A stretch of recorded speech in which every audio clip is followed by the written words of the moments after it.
Eu gostaria que você abrisse a sua Bíblia no Evangelho de Jesus segundo escreveu João, capítulo de número 8, verso de número 1. João 8, verso 1.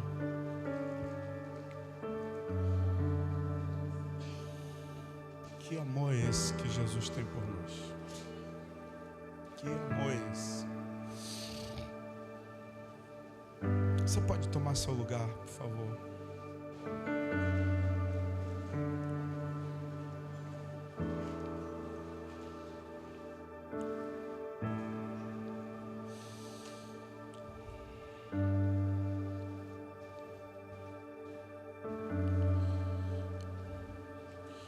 Evangelho de Jesus segundo escreveu João, capítulo de número 8. Obrigado. A partir do versículo de número 1. Eu acordei hoje pela manhã com uma canção muito antiga. E um amor de Deus envolvendo a minha vida de uma forma tão poderosa. Eu quero falar nessa noite, se a gente pode dar um tema para essa palavra, para essa mensagem, é eu sou livre. Eu sou livre. Essa reunião é a reunião dos libertos. É a reunião daqueles que são livres em Jesus. Você foi livre pelo Senhor? Não é eu gritar, eu sou livre só. É aqui dentro, estou livre. É na minha jornada, estou livre.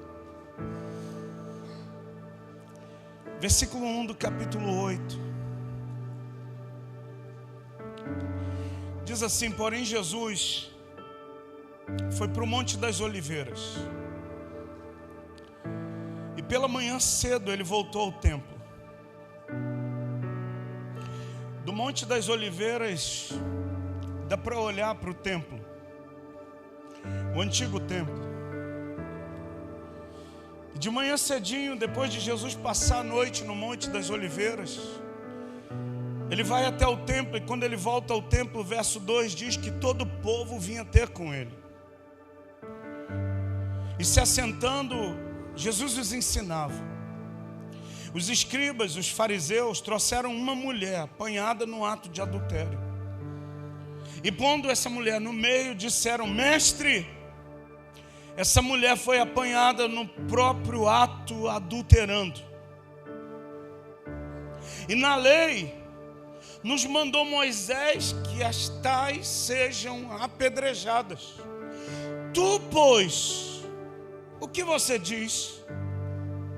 Isto diziam eles, tentando, para que tivessem do que acusar.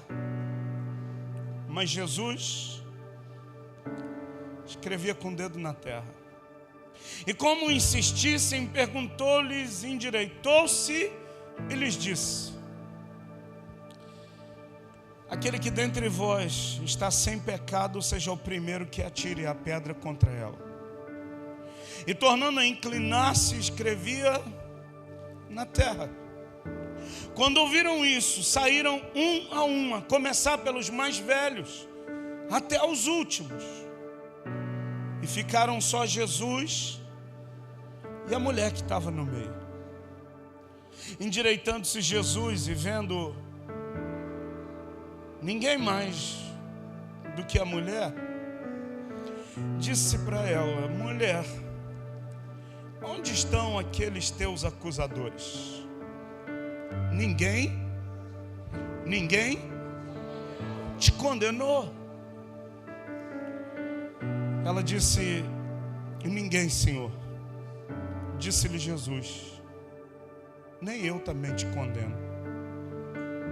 Vai e não peques mais.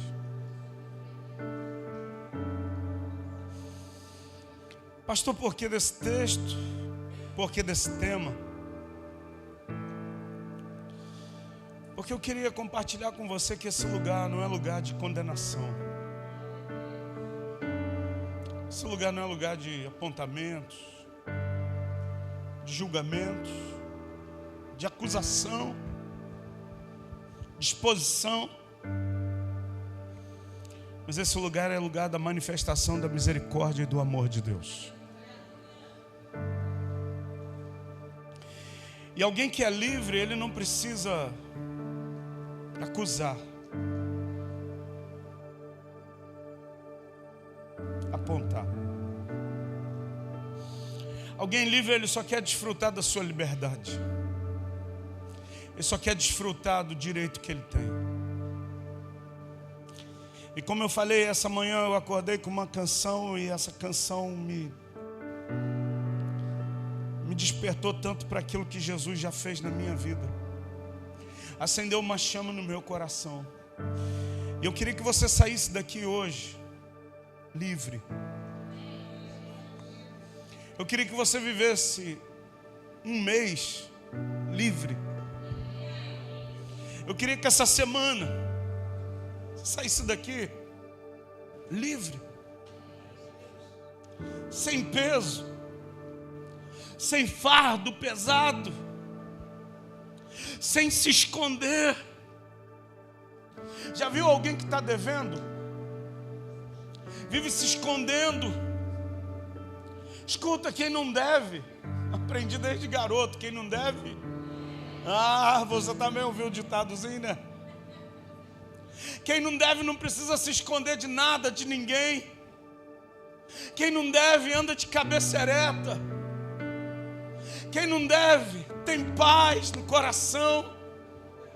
E eu quero que você saia daqui para viver um mês de junho livre, leve, em paz, andando altaneiramente acima das circunstâncias.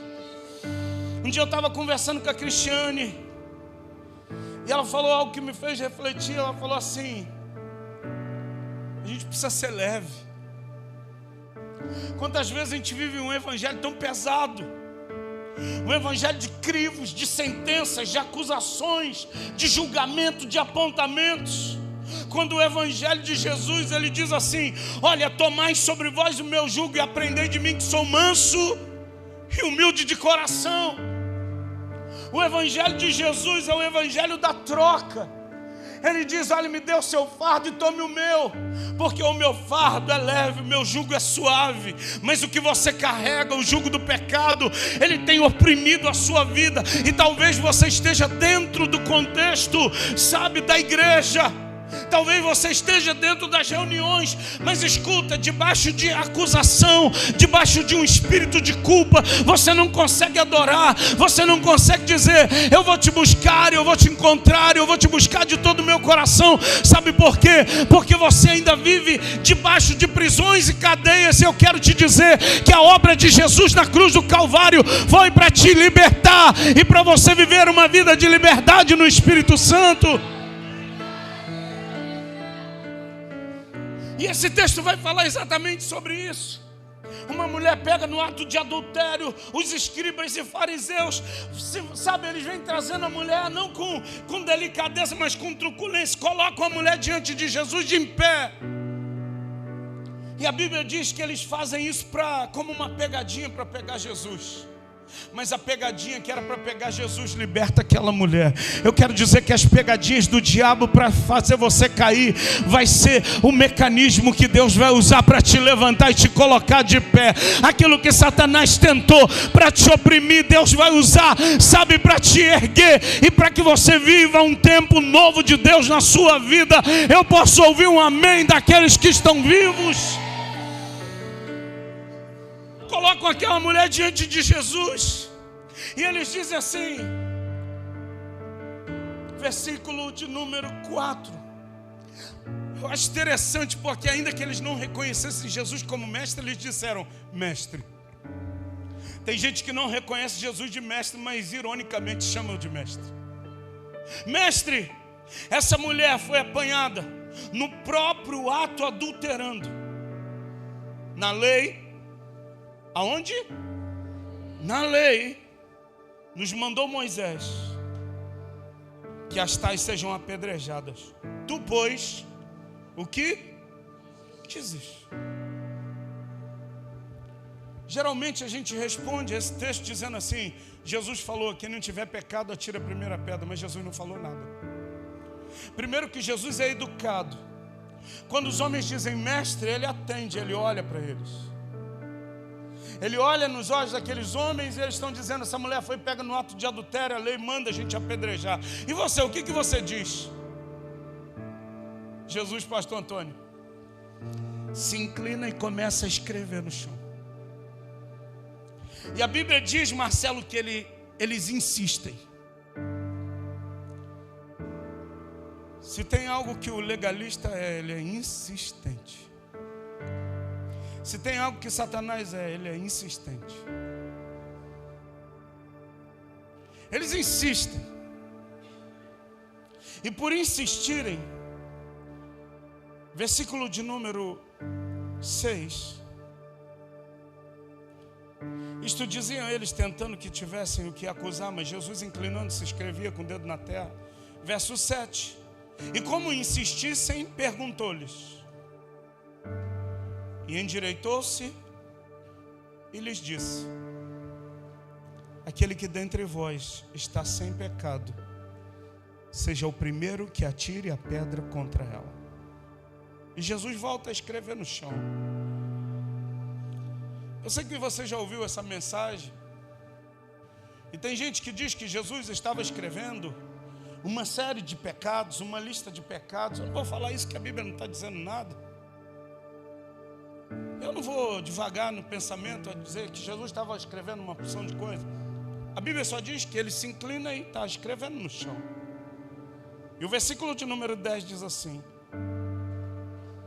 endireitando-se, depois de um a um largarem a pedra e irem embora, do mais velho até o último, ficou só Jesus e a mulher.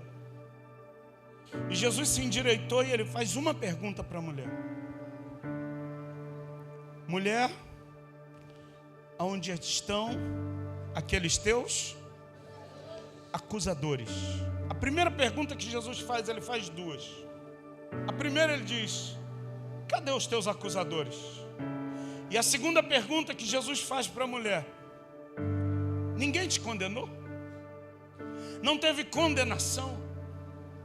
Essa palavra condenar ou condenação no grego é uma palavra chamada katakrima. Katakrima é uma sentença condenatória. Era algo que um condenado ele carregava sobre ele. E o condenado da época, quando ele cometia um crime, em cima da cabeça dele se escrevia a condenação, o erro, a falha, o pecado. Tanto que na crucificação de Jesus, quando Jesus está crucificado, alguém coloca uma plaquinha. O que estava escrito naquela placa? Não. Estava escrito que ele era o Filho de Deus. E aquilo era a maior condenação para eles. Eu quero dizer para você, meu irmão, eu quero dizer para você, querido, que Jesus ele anulou a condenação que estava sobre a vida do Júnior, anulou a condenação que estava sobre a Cristiane, anulou a condenação que estava escrito sobre a tua vida, Rafael. Jesus foi lá e falou assim: está cancelado. Alguém aqui já pagou um financiamento bem longo? Quem já? Meu Deus, gente, há muita gente com financiamento. Escuta, a última parcela, quando se paga, irmão, é um sentimento de...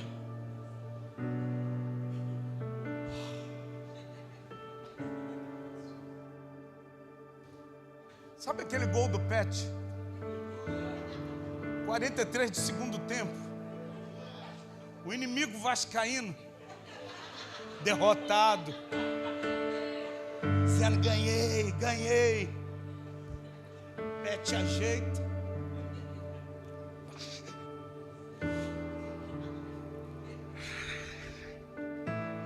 Cara, ele sai correndo, ele para e ele se joga, igual se tivesse desmaiado. Sabe por quê? Que alívio.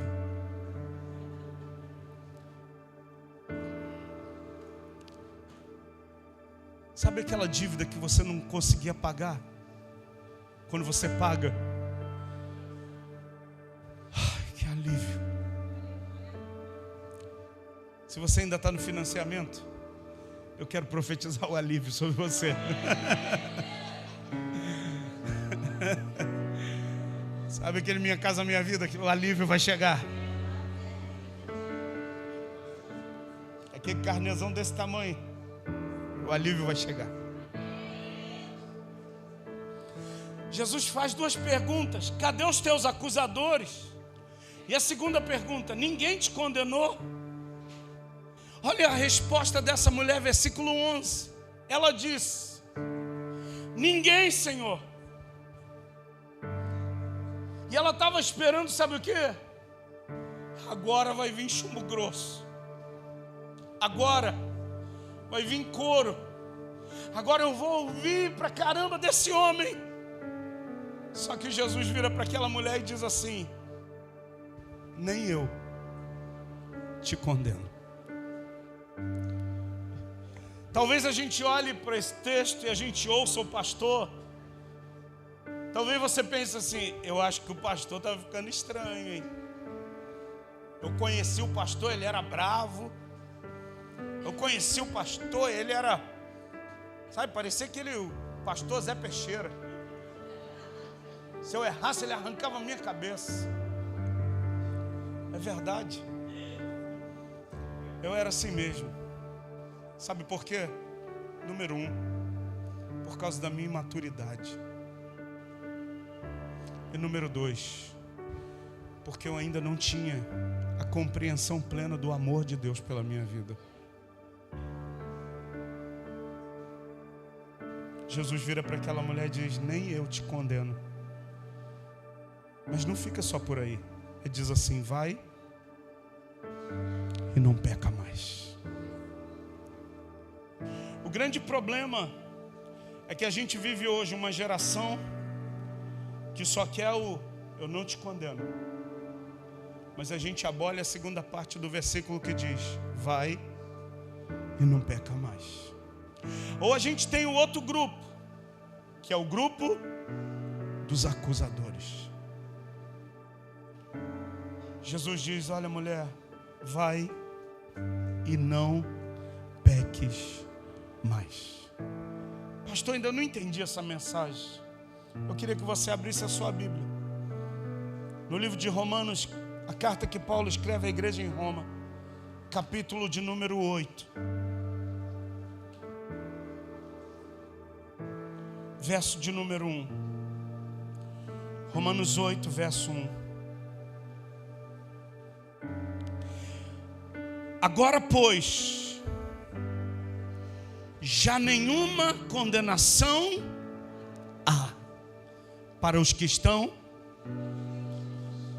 Eu quero dizer para você, sobre a minha vida, sobre a tua vida, já não tem mais condenação.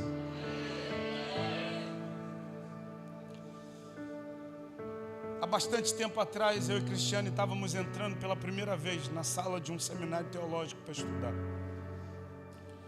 E naquele dia onde nós estávamos entrando, éramos alunos novos e estávamos entrando numa turma que já estava em andamento. Mais ou menos 120 homens e mulheres. Uma turma grande. E a primeira aula que eu tive foi sobre Romanos capítulo de número 8. Eu saí daquela aula apaixonado. Eu saí daquela aula como quem sonha. Eu saí daquela aula pisando nas nuvens.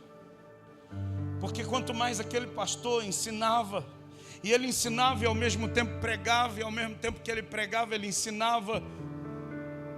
E aquela aula, que era para terminar às 10, foi até meia-noite. E ele estava falando do texto, que é um dos textos mais conhecidos e lidos da Bíblia, que eu posso assim classificar, ousando dizer que é o capítulo mais importante para a igreja de Jesus. Por quê? Porque vai falar da obra que Jesus fez na minha vida e na sua. E o autor começa dizendo: agora, pois, já não há mais catacrima, sentença condenatória sobre a tua vida. E eu quero que você saia daqui e viva um mês de junho sem sentenças condenatórias sobre a tua vida, pois foi para a liberdade que Cristo te chamou. Foi para você viver uma vida de liberdade no Espírito. Mas escuta, essa condenação que já não existe mais, ela é condicional. Condicional ao quê? Aqueles que estão em Cristo Jesus. E a gente consegue inverter tudo e dizer: não, eu estou na igreja, está na igreja, não está em Cristo. Eu vou aos cultos, está nos cultos, não está em Cristo. Eu fui batizado, ser batizado não está em Cristo. Eu dou o dízimo, minhas contribuições e ofertas. Dar o dízimo, contribuições e ofertas não é estar em Cristo. Mas eu canto no altar da igreja, eu toco. Cantar e tocar não é estar em Cristo. Não atesta o seu novo nascimento. Estar em Cristo é uma condição espiritual, não é um lugar geográfico. A gente pensa que é uma geografia, eu estou nessa geografia, agora minha vida é outra. Não! Estar em Cristo é uma posição que eu e você precisamos exercer em Deus. E o autor do texto vai dizer: agora, pois, já nenhuma condenação há para os que estão em Cristo Jesus. E aí o versículo 2 diz assim: porque a lei do Espírito da vida em Cristo te livrou da lei do pecado e da morte. Olha para quem está do seu lado, diga assim: você foi livre. A obra de Cristo foi para te libertar. Você não carrega mais algemas nas mãos. O verso 3 diz assim: porquanto o que for impossível à lei, no que estava enferma pela carne, isso fez Deus, enviando o seu próprio Filho em semelhança de carne, pecaminosa, e no tocante ao pecado, e com efeito, condenou Deus na carne o pecado. Dá um pulinho para o verso de número 5 de Romanos 8, que diz: porque os que se inclinam para a carne cogitam das coisas da carne, mas os que se inclinam para o Espírito, das coisas do Espírito. Aí o versículo 6 ele vai dizer: porque o pendor da carne dá para a morte, mas o do Espírito para a vida e para a paz. Eu quero dizer para você que a obra que Jesus fez, Ele me livrou da lei do pecado e da morte. Ele anulou a condenação que existia sobre a minha vida, e Ele ainda me deu um pendor. É o pendor do Espírito. E esse pendor produz em mim vida e paz. Eu quero profetizar que você vai viver um mês de vida e paz. Você vai viver uma semana de vida e paz. Você vai viver um tempo, sabe como? Você vai andar no Espírito, meu irmão. Quando eu ouvi essa canção pela manhã, eu acordei ouvindo a canção, saí da minha casa vindo para cá para o treinamento ouvindo a canção. Hoje à tarde eu me levantei, eu fui ouvir a canção, eu ficava ouvindo aquela canção e falei: Deus, o que o Senhor quer falar? Eu não tenho nada anotado, eu não tenho nada rabiscado para pregar, eu só quero ouvir o Senhor. E quanto mais eu ouvi aquela canção, Deus falava: eu te libertei, Júnior. Eu arranquei as algemas das mãos, eu quebrei os grilhões que te prendiam, eu removi a condenação que estava sobre a tua vida. Eu te fiz um homem livre, Júnior, para você viver uma vida leve. E quanto mais eu ouvi aquela canção, quando eu sentei ali agora, as meninas foram dançar, eu anotei 3 versículos e eu quero dividir isso com você. João capítulo de número 10, versículo de número 28. Evangelho de Jesus segundo escreveu João, capítulo 10, verso 28. Nesse capítulo, o autor do livro vai escrever de um relacionamento de Jesus como bom pastor. Ele começa o versículo 1 dizendo: na verdade eu te digo que aquele que não entra pela porta no curral das ovelhas, mas sobe por outra parte, é ladrão e salteador. Aquele, porém, que entra pela porta, esse é o pastor das ovelhas. Aí pula lá para o versículo de número 7, diz assim: tornou, pois, Jesus a dizer: em verdade vos digo, eu sou a porta das ovelhas. Todos quantos vieram antes de mim são ladrões e salteadores, mas as ovelhas não os ouviram. Eu sou a porta, e se alguém entrar por mim, salvar-se-á, entrará e sairá e achará pastagem. E eu quero declarar que você vai sair daqui e você vai encontrar pastagem, alimento em Cristo Jesus. Aí o versículo de número 9, ele vai dizer: eu sou a porta. Verso 10: o ladrão não vem senão a roubar, matar e destruir. Eu vim para que vocês tenham vida, e vocês tenham vida. Querido, eu não consigo enxergar o Evangelho senão algo que produz em mim vida. O Evangelho de Jesus não vai produzir em mim dogmas e tradições. O Evangelho de Jesus não vai me engessar e me amarrar. O Evangelho de Jesus não vai, me colocar numa forma e dizer: olha, só assim que você tem que viver. Não, o Evangelho de Jesus produz em mim vida abundante. Eu quero declarar: no seu trabalho você vai ter vida abundante, na escola vida abundante, na vida da vizinhança vida abundante. Aonde você chegar, vida abundante vai fluir do teu interior, meu irmão. Chega da gente ser crente aqui. Chega da gente botar a máscara aí pela manhã, que a Lorena estava com a máscara aqui. Chega da gente vestir uma roupa de crente, e quando a gente sai daqui, a gente é qualquer outra coisa, menos alguém que nasceu de novo. E Jesus continua e diz assim, versículo 11: eu sou o quê? Eu sou o bom pastor, e o bom pastor... Eu estava lendo isso hoje à tarde. Eu falei: obrigado, Jesus, porque eu não estou sozinho. Quando eu ouço alguém dizendo assim: eu sou um cara sozinho, eu sou uma pessoa sozinha, eu falo: ele ainda não descobriu quem ele é em Deus. Porque quando eu descubro quem eu sou em Deus, escuta, eu nunca mais disse: eu sou sozinho. Sabe por quê? Porque o bom pastor, ele cuida da minha vida. Segundo lugar, porque o bom pastor, ele designou alguém para andar comigo todo dia. Chama-se Espírito Santo. Ele é o meu amigo. Eu nunca ando sozinho. Agora dá um pulinho no versículo 28. No verso 27, Jesus diz assim: as minhas ovelhas... As minhas o quê? Ouvem a minha voz, e eu conheço-as, e elas... Se a ovelha de Jesus não é por uma carteirinha de membro, a gente nem tem aqui. Você é a ovelha de Jesus não é pela roupa que você veste. Você é a ovelha de Jesus não é determinado pelos dias que você frequenta a igreja. Você é a ovelha de Jesus pela audição. Eu estou ouvindo, é a voz do meu pastor. Eu não estou falando do pastor Júnior nem da pastora Cris, eu estou falando do pastor da nossa alma. Eu estou ouvindo a voz do meu pastor.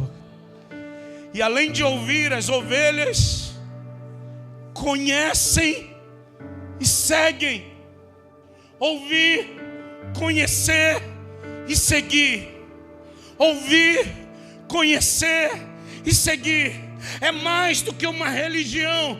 É ouvir Jesus, é eu conhecer, eu conheço essa voz, e é eu seguir essa voz todos os dias. Eu quero declarar que esse mês de junho nós vamos ouvir Jesus, nós vamos conhecer a voz dele, e eu vou seguir a voz de Jesus. E eu quero te dizer que ele vai te levar para um pasto verdejante.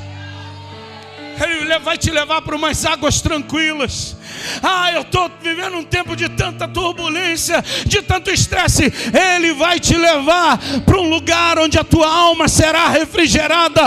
Ele vai te conduzir, sabe aonde? Pelas veredas da vida. E ainda que você ande por um vale de sombra e de morte, tu não vai temer mal nenhum, porque você entende, Ele está comigo. A vara e o cajado dele me consolam.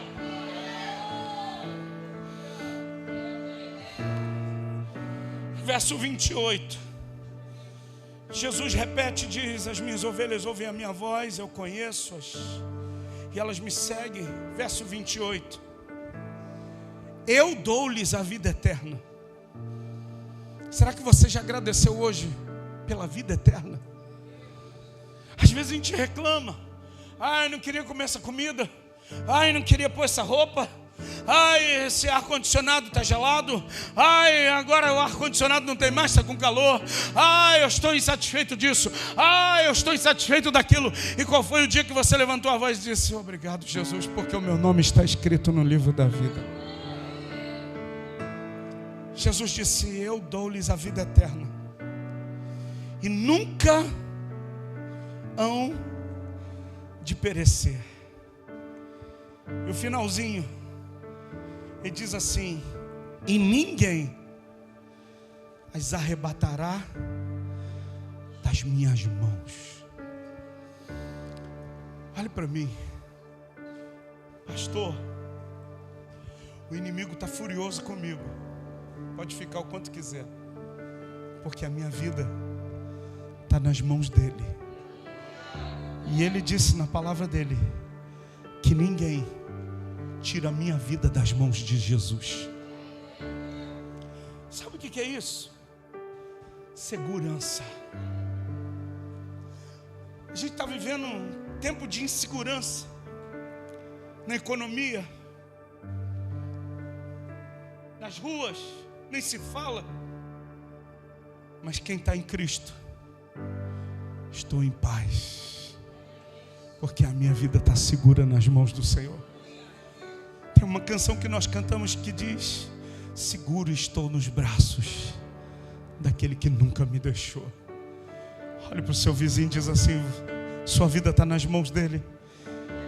Então fique tranquilo, porque você está seguro nele. O segundo texto que eu quero ler com você: primeiro, nele você tem segurança, você é livre, porque nele você tem segurança e você está guardado nas mãos do Senhor. Segundo lugar, pastor, por que eu sou livre? Hebreus capítulo de número 8. Carta aos Hebreus, capítulo de número 8, versículo de número 12. Não é proibido dar glória a Deus. Não é proibido agradecer a Jesus pela obra que Ele fez na sua vida. Versículo de número 11 diz assim: e não ensinará cada um ao seu próximo, nem cada um ao seu irmão, dizendo: conheça o Senhor, conhece o Senhor, porque todos me conhecerão, desde o menor deles até o maior. Verso 12: porque serei misericordioso para com as suas iniquidades, e dos seus pecados e de suas prevaricações não me lembrarei mais.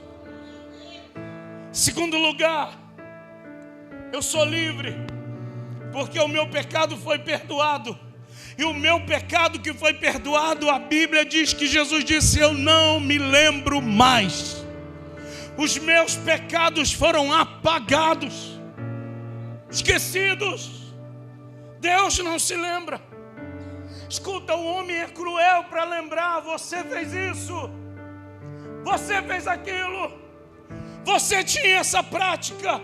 E quantas vezes a gente está nesse lugar, Jesus está ministrando ao nosso coração, Jesus está falando, mas a gente continua debaixo daquele sentimento de culpa.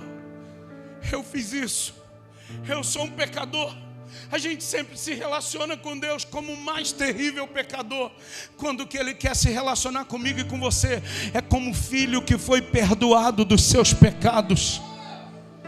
A relação que Deus quer ter conosco como igreja é uma relação de pai e filho.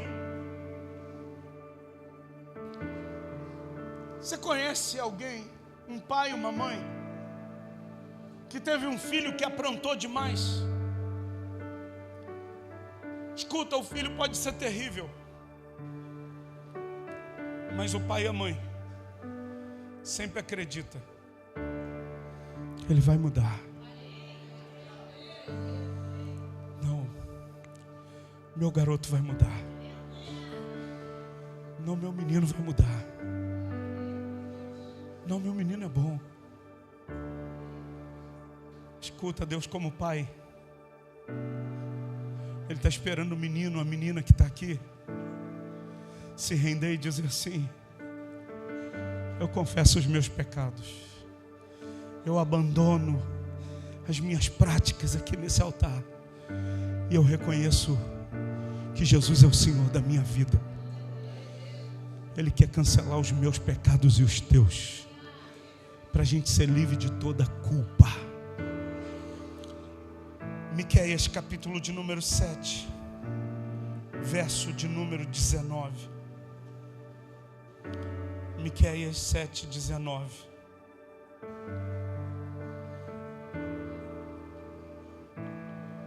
Tornará a ter compaixão de nós e pisará os pés as nossas iniquidades e lançará todos os nossos pecados. Aonde? Sabe o que ele está dizendo? Sua dívida, seu pecado, eu cancelei. Eu não lembro mais. Acabou. A última prestação de um carnê, a última prestação, a última parcela de uma dívida era chamada de tetelestai, que significava está consumado. Acabou. A minha dívida acabou. Quem conheceu o Júnior lá atrás, tu é safado, Júnior, me perdoe a expressão. Para eles eu continuo. Mas quando Deus olha, Ele diz: está consumado, Júnior. Você é livre. Os garotos que me conheceram fazendo besteira, tu mudou mesmo, cara. Eles continuam me olhando. O Júnior lá de trás. Deus olha para mim: consumado. Livre, livre de todo pecado. Deus olha para um assassino que confessou sua culpa e diz: eu te perdoo, livre de todo pecado. Pastor, isso é um absurdo. É o absurdo da pregação do Evangelho. O Evangelho é um absurdo para o homem que quer andar segundo o seu próprio entendimento. Sabe por quê? Porque a gente diz assim: tu tem que pagar, você fez, você errou, você tem que pagar pelo seu erro. O Evangelho de Jesus diz: eu paguei no seu lugar, eu paguei a sua dívida, você está livre da sua dívida. E eu quero dizer para você que está aqui hoje, que você pode sair daqui livre da sua dívida. Você pode sair daqui perdoado pelo Senhor.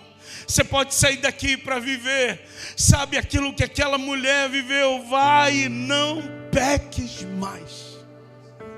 Vai e viva uma nova vida. Vai e viva um novo tempo. Porque sobre você já não há mais condenação. Você pode bater no ombro do seu irmão e dizer assim: você está ouvindo o que Deus está falando? Eu quero encerrar a mensagem. Eu queria que você abrisse em Romanos 8.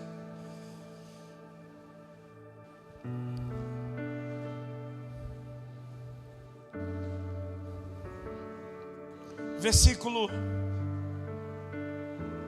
de número 15. Porque não recebestes o espírito de escravidão, para viverdes outra vez atemorizados, mas recebestes o espírito de adoção, baseados no qual clamamos, Abba, Pai. Sabe o que significa Abba, Pai? Abba, Pai, no grego, era como a criança. Seu filho, André, me perdoa que eu esqueci o nome do branquelo aí. O Mateus. Já está falando papai? Está quantos meses mesmo? 9. Daqui a pouco essa torinha de gente aí vai começar a balbuciar. Em toda a família a mesma coisa. O pai fica, fala papai. Fala papai. A mãe, eu que carreguei 9 meses. E fala papai. Tem que falar a mãe primeiro. E aí fica aquela guerra. Não, fala papai, papai. Quando a mulher sai, papai, papai, papai. E fica aquela lavagem cerebral na criança. Escuta, quando a criança começa a falar as primeiras palavras. E quando ela vai falar papai, ela não sabe ainda falar papai. Ela fala bem rusticamente, papá.